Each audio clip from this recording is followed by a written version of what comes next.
Okay, well, hi everyone. Welcome to the next session of Cyberweek 2019. My name is Colin Rule. I'm your host, and I'm delighted today to be joined by my friend Jean Sternlight. Let me just say a little bit about Jean, attempting to embarrass her with her impressive bio first, and then we'll get into her session. But Professor Jean Sternlight is the Michael and Sonia Saltman Professor of Law at the UNLV Boyd School of Law, and she was the founding director of the Saltman Center for Conflict Resolution. After distinguished stints at FSU and the famed Center for Dispute Resolution at Mizzou, she joined UNLV in 2003.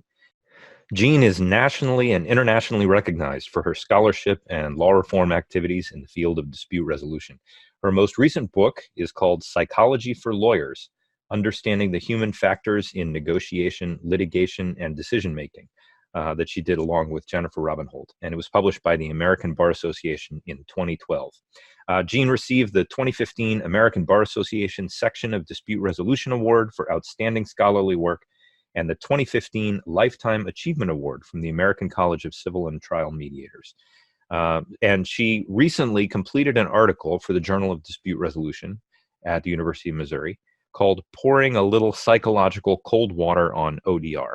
And I think it's a crucially important article for those of us in the ODR field to read. And I'm really glad that she was willing to talk about it with us as part of Cyberweek.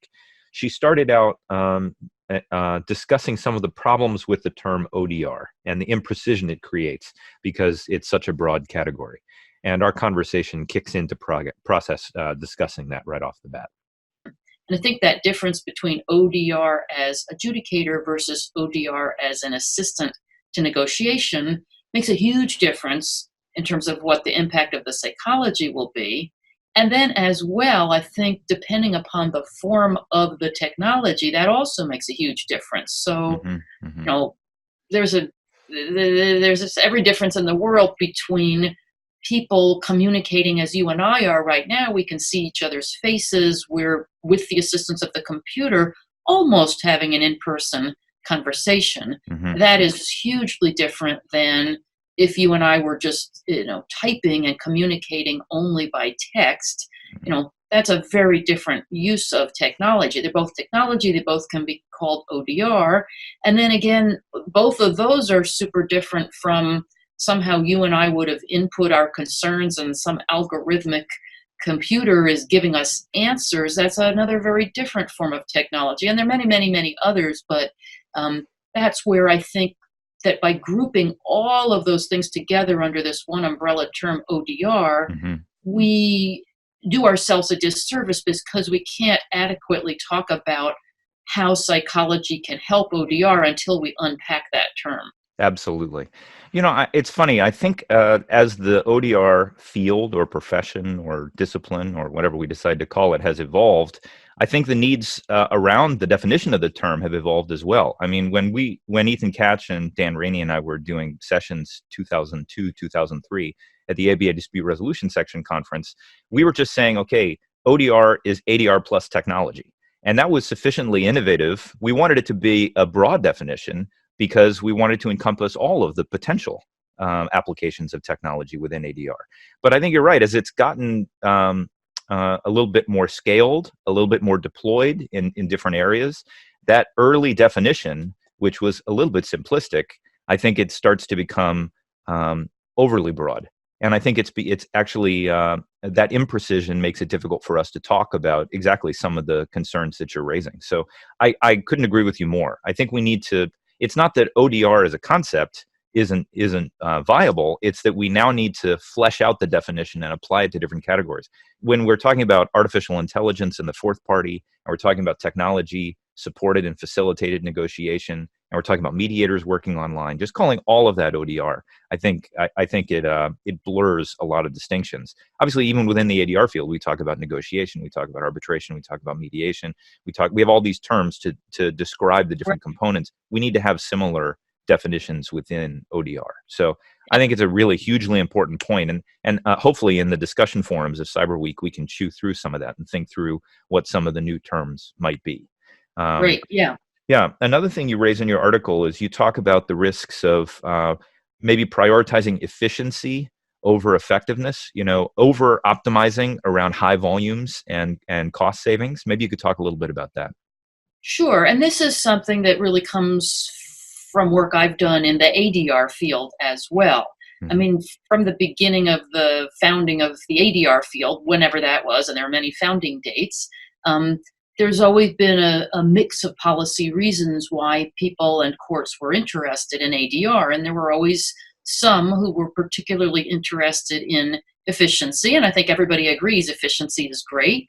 And obviously, courts that are overwhelmed with claims or maybe overwhelmed with claims by pro se people, I mean, they have to be concerned with efficiency and how do we deal with all these claims. And everybody appreciates that that's important. Hmm. And at the same time, from the beginning of the ADR field, people have said, well, efficiency is good, but it's sure not the only thing because I mean, just to make an extreme point, one could very efficiently clear every court's docket of every claim by just throwing them all into the trash can. Yeah. That might be efficient, but it wouldn't serve justice. So I think everybody recognizes that while efficiency may be important, it can't be the only concern. We have to worry about what results are getting, how people feel about the process, uh, basically it's what I would call procedural justice, which is people's feelings about, is the process working for them? Do they feel like they've been heard?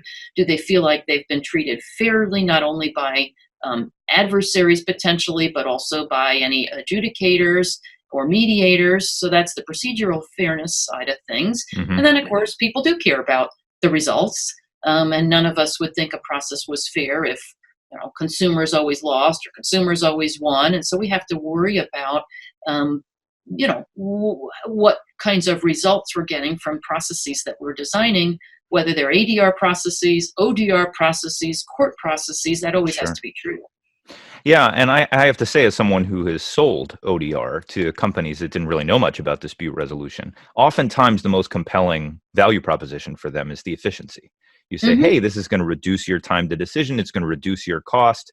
And when you come in sort of guns a-blazing on the efficiency side, and then you say later, okay, well, also we have to worry about effectiveness and we have to worry about procedural justice. And some of the things that we're going to insist upon in terms of an ethical ODR systems design may actually create some inefficiency. I mean, like you said, you could just create a rule and auto decide all the cases, and that's the most efficient, but that doesn't necessarily get you to justice. And then I find, the potential users of the system say, wait a minute, I thought you said this was going to be more efficient. Why aren't we optimizing on that variable? So I think Right. it's something we need to come in when we talk about the benefits of ODR and how ODR works. We need to think about the full spectrum as opposed to just putting all of the emphasis on the cost savings. Because I Yeah. think it sets a wrong expectation in the mind of users as well. I So. think that's right. And whether it's companies or whether it's courts, I think people like you that are seeking to interest them in ODR processes, um, it may be a little bit of an uphill challenge, but I think upon reflection, even the companies, even the courts are going to realize, well, gee, we don't want to have a process that people will think is unfair Mhm. because then they're not going to want to buy our product. They won't trust our products. All right. Well, another thing you talk about in your piece, which I think is very important, is the value of empirical research over sort of assumptions and intuition. And obviously, you've got a long career in terms of doing a lot of that research. But tell us a little bit more about how that can help ensure that Sure. ODR is pointed in the right direction.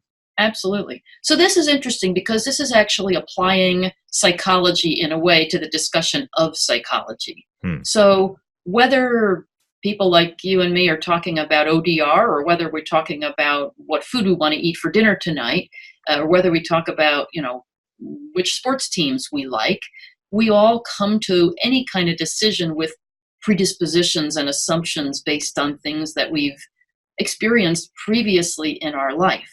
So, to make this a little bit more pointed, frankly, a lot of people in the ADR world come to ODR with a little bit of a prejudice or maybe a chip on their shoulder. So, some of the professors that I tend to teach with tend to think, wow, that ODR stuff, I don't see how that could possibly work. They're taking the people out of the game, but I know the people are really important. I've spent my entire career teaching students one on one, and you have to have the in person. There's no way that Colin Rule or anybody else can convince me that the technology is going to be as effective as the person to person. Hmm. And then on the other hand, there might be some people maybe from your world who come into it with the opposite set of what you might call prejudices, which are, well, of course technology is great. And those professors, they don't know what they're talking about, and they're from the old days, and they need to get with it and realize that, technology can solve all the problems that person to person communications were not able to Hmm. solve. I mean, you and I and those professors and those technology folks, I mean, we all come into it with our predispositions. But the right way to answer these questions is not go with any of our guts, because any of our guts might be right, and then again, they might be wrong. Sure. And the right way to try to figure out, what really works and what doesn't really work is to try to gather some actual data. Hmm. Because just like with our predispositions on what might be a good dinner, what might be a good car, those can be wrong. And similarly, our preconceptions about when and why and whether technology can or can't be effective, we might be wrong. Totally. So we all need to check our predispositions by looking at data studies as much as we can. Hmm. Well, and one of the truisms I think in dispute resolution is in any protracted dispute, odds are both sides are right. In that parties focus on the pieces that they feel most strongly about, that they feel they can stand on, and those contentions don't necessarily contradict each other. So I think what's probably true is that the critics are right and the boosters are right, but we need to use empirical research to figure out, sort of what's the middle path through all of the opinions.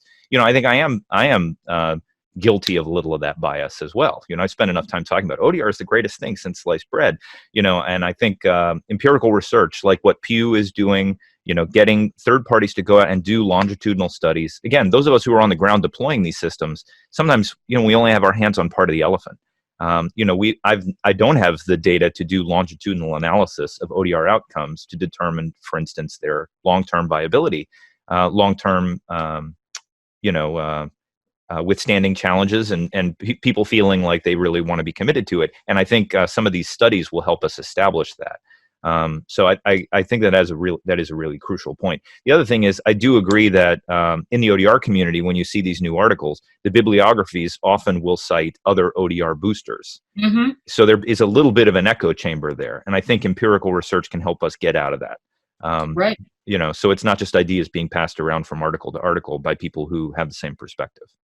And I've already seen, some advances. We don't have anywhere near as much empirical work as either you or I would love to see in this area, but Sure, a little bit of work, for example, is being done already on the issue of trust, and how does trust work online. sure. And what the preliminary studies are showing is that um, trust can be built online. Hmm. And I think that has been shocking to some in the ADR world who maybe aren't that familiar with technology. And they've said, well, gee, how could that possibly be? How could people possibly develop a trust relationship or develop any kind of rapport online? And yet, some of these studies, at least in a preliminary way, are starting to say, yeah, maybe that can happen. So Sure. as studies are done, it will help educate people to get beyond their initial preconceptions. Absolutely. Absolutely. I think that's actually a good segue into the next point. And obviously, you could do a whole day's class on this because this is your expertise. But understanding human and social psychology in ADR and sort of what ramifications that has for the rollout of ODR. And your article does a great job laying that out. But maybe you can sort of give us an overview of some of the things that you Sure. share. Yeah. Yeah, so you mentioned in your very overly kind introduction that I had co-authored a book on psychology and lawyering. Hmm. And that is true. And in that book, which does not focus particularly on ODR, what we do focus on is many aspects of social and cognitive psychology that really, if better understood by lawyers, would help them tremendously in their job as advocates on behalf of their clients. Hmm. And the kinds of things that we talk about in that book are, for example, perception. So people would like to think that they perceive everything and everything they perceive is accurate. But of course, that's not true. Whereas a computer might record fairly well with a camera or with audio and might capture things that have happened, human brains, powerful as they are, do not entirely accurately record events. Instead, our perceptions are impacted by things that we knew before, and we miss things, and we're asleep, and we shut our eyes, and we're fooled by magicians. And the way that this is relevant to dispute resolution is that people get into disputes over their perceptions, but it's going to turn out, gee, maybe what I thought didn't happen Hmm. the way I thought it happened. And maybe if I can learn more from the other side about what they think did happen, maybe we'll be able to come to a solution.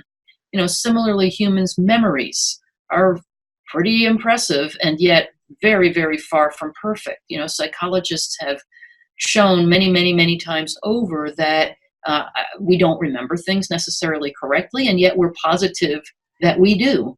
Our memories change. Our memories change with our moods. Our memories change with new events. So people think they remember exactly where they were when the 9/11 tragedy happened, and yet some wonderful studies have been done that actually interviewed people right at the time of 9/11 and asked them, yeah, hey, what are you doing? What did you see? What did you think? And now the studies have gone back to those very same people 5, 10 years later and asked them what they remember. And it turns out what they think they remember now is Hmm. often different from what they remembered, a few hours or a few days after it had happened. Hmm. And yet people thought their memories were perfect.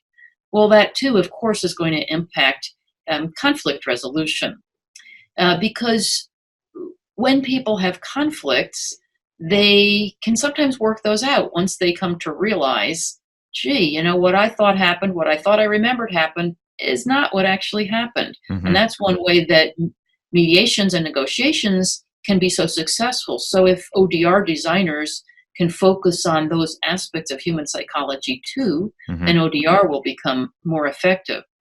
I have many other ways in which human psychology impacts us. So rather than go into detail on all of them, I'm just going to give you the list, and Sure. then to the extent we want to, we can follow up.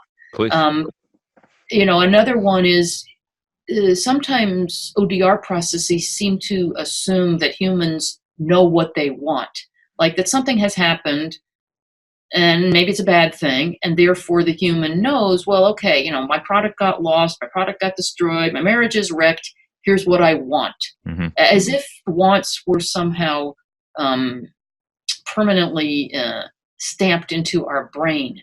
But what psychologists know is, and actually for that matter, what lawyers with any kind of experience know is, people don't necessarily know what they want. They may think they know what they want at a particular point in time, but then they come to realize, oh gosh, what I thought I wanted isn't what I want, because now I've learned more about either facts or law or other opportunities, and I realize, no, I want to change what I want. So if you have an ODR process that requires people to, at the beginning, say, this is what I want, and then that's an unchangeable want, Hmm. it's not going to work very well. It Hmm. might work for very simple things. Sure, if I ordered something on Amazon and it didn't arrive, I'd like to have a replacement item. That's a pretty clear want, and it probably isn't going to change that much. But once you get into a different kind of a dispute that's a little bit more complicated, a little bit more complex from a factual standpoint, people's wants are going to change. Hmm. And the other categories in which psychology is very important is things like persuasion, communication, judgment, decision making. These are very human processes, and human brains work in very special ways, differently than, let's say, that Watson computer, or differently from, the Dr. Spock from Star Trek fame. I mean, those kinds of decision makers, perhaps Dr. Spock or Watson, they might only be impacted by data. But humans are impacted by many, many, many things besides data. We're impacted by how information is presented, by Hmm. whom information is presented, the order in which information is presented. Um, those impact persuasion, decision making, and judgments. I think your points are very well taken, and I think another thing you talk about in the piece is sort of the complexity of human psychology, and then kind of the linearity of some of these ODR algorithmic designs. I think Conlon talks about sort of the little boxes approach. Where everything sort of gets put into these forms, And it's kind of like what you talk about when someone comes in, you say, okay, what do you want? And they make a selection, and then you can't change. And that's not Right. the way humans operate. I mean, Right. another thing is as we get towards these more algorithmic approaches like machine learning and artificial intelligence, we may assume that humans are rational actors. I think software designers will try and put people into tracks. And, unfortunately, human psychology is not that not that simple. Sometimes Right. people need to go forward and go back, and they change their mind, and they make one offer and say, that offer's not on the table anymore. I'm going to do something totally different. And trying to design software that can match that complexity can be tricky. And I So, think sometimes the instinct might be, well, let's just fix human brain irrationality by providing the humans with the data. And it is true that computers are awfully good at providing data. That is a thing that is great about computers. But the problem is, while computers may be great at providing data, humans are not always great at assessing data or analyzing data. So mhm. it turns out, if you want to persuade a person, let's say a plaintiff in a lawsuit, that their demand in a settlement is ridiculously high, logically you might think that providing that person with data that shows that in similar cases people haven't recovered as much as the plaintiff is asking, logically you might think, well, as soon as we provide them with the data, they'll come down in the settlement. But it turns out it isn't that easy. That's not entirely how humans are persuaded. Right, It's absolutely. going to be more effective, perhaps, to have somebody with whom that person has good rapport, good relationship, good empathy, explain that data to them, talk to them about why maybe their case is not as exceptional as they're thinking, because otherwise the person will look at the data and then they'll say to themselves, well, sure, those people didn't do well, but my case is different. Yeah. My claim is better. I've got all kinds of reasons why, sure, they lost or they didn't win that much, but I'm going to win a ton. And just giving the data does not solve the problem. Well, absolutely. And I've had a lot of online disputes where parties, they finally get to me after going through the algorithmic layers, and then they have an opportunity to vent a little bit and tell their story. And then at the end of it, I say, okay, well, so where you want to go from here? And they say, well, actually, I think I'm okay. Thank you for Hmm. listening to me. And again, That's from an algorithm design perspective, that wouldn't make any sense because you were asking for something before. Why would you give up on that? You don't want the software to say, well, you still want $100, when in fact, maybe they don't feel like they need that anymore. So trying to design these systems in such a way that accounts for the full complexity of human psychology is a huge challenge, but I think you right. call it out really well in the article.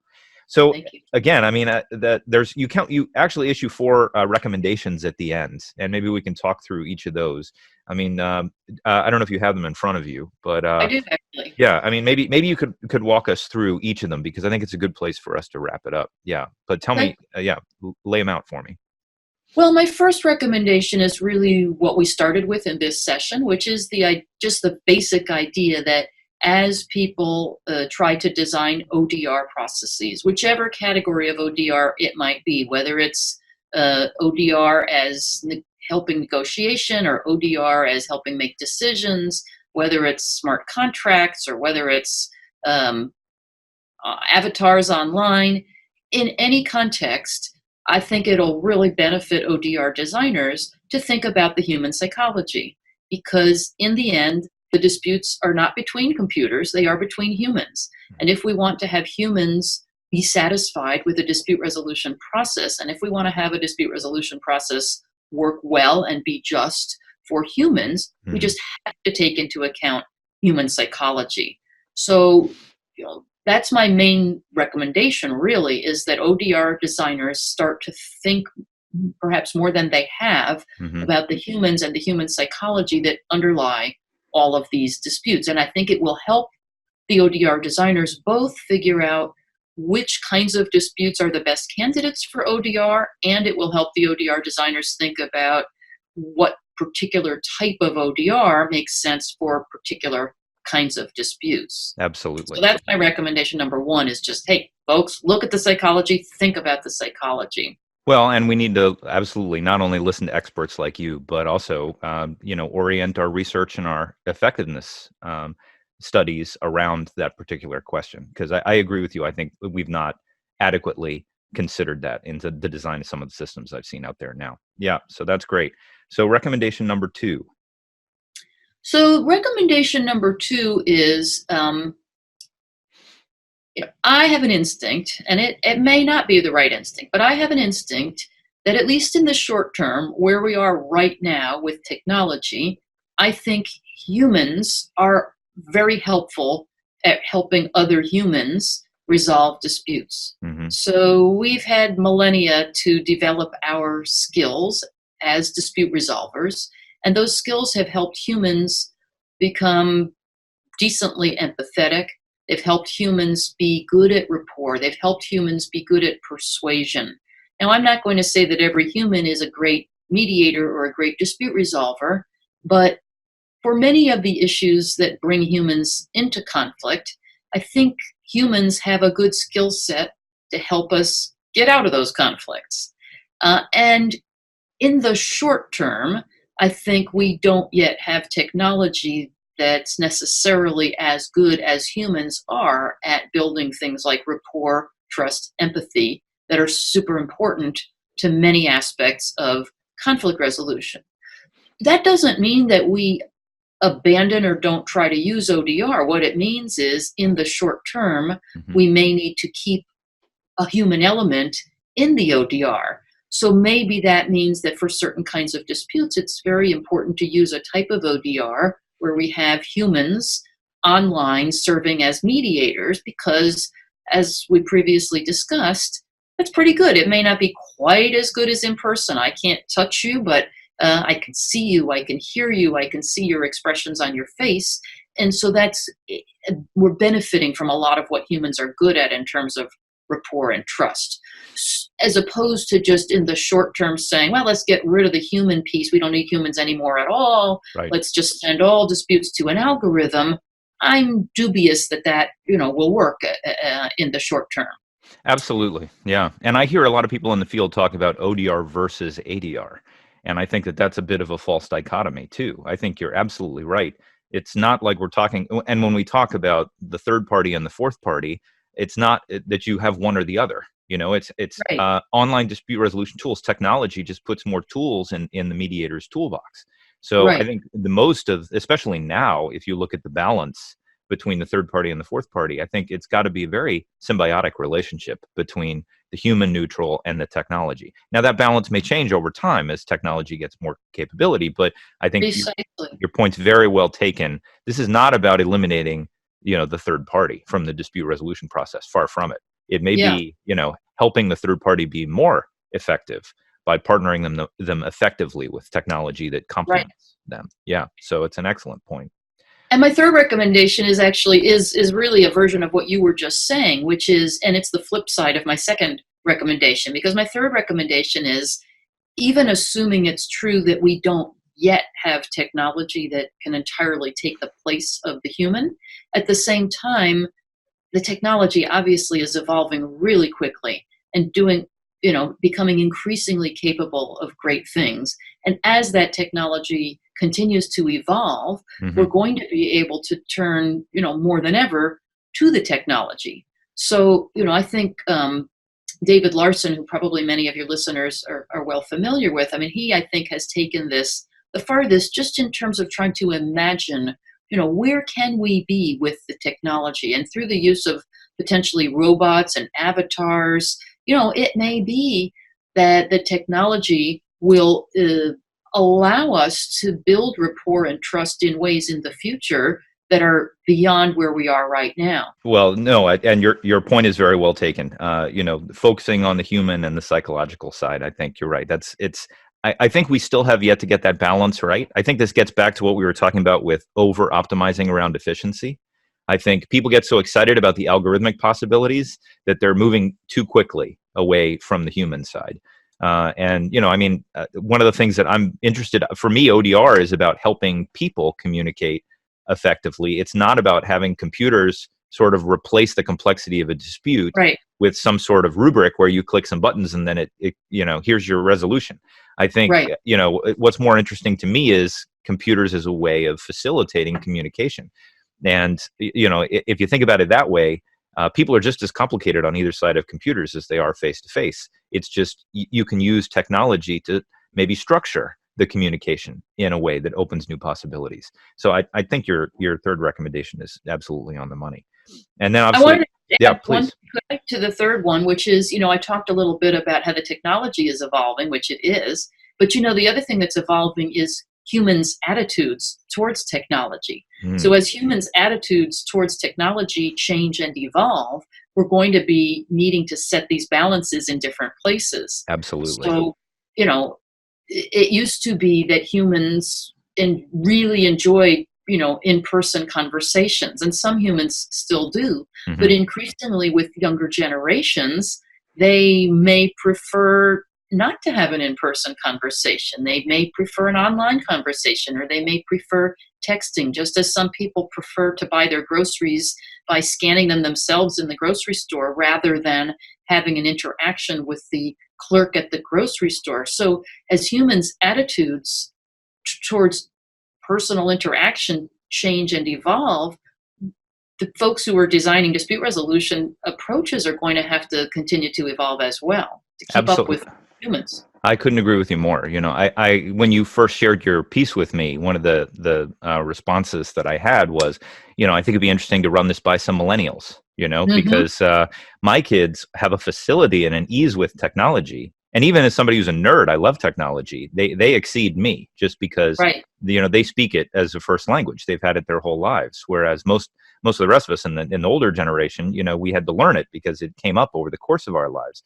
So I think, again, that's the cultural norms and expectations are going to change over time.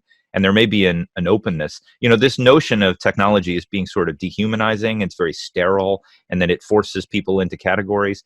I don't know if the younger generation feels the same way, or they may feel that some technology works that way, but other technology does allow them to communicate in maybe even a more honest way than they would face to face. So I think it's important to keep an eye on that as well as the field evolves, because it's not about where we are today. It's about also where we're going. Yeah. So, yeah.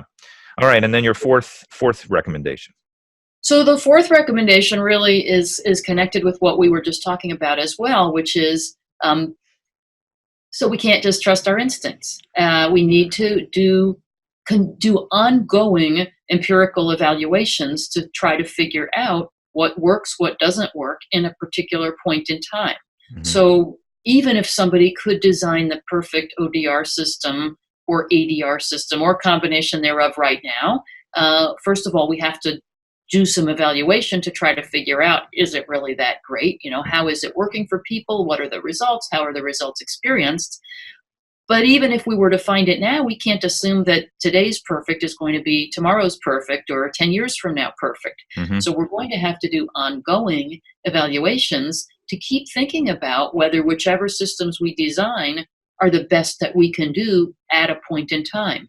And we'll have to be ready to adjust as the technology evolves, as the humans evolve, as we do more and better studies to figure out where we're at. We need to keep changing. We're not going to have a permanent solution, so to speak, to any of these kinds of problems. Absolutely. Actually think that's one of the things the ADR field has done well, in terms of creating learning systems and having that feedback loop. We deploy systems, we learn from them, we evolve them, and over time they get better.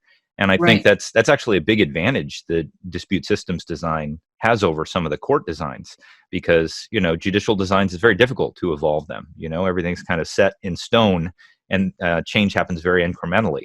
Whereas I think there's an opportunity for us to really iterate. That also in Silicon Valley, people talk about failing forward and sort of agile Hmm. development.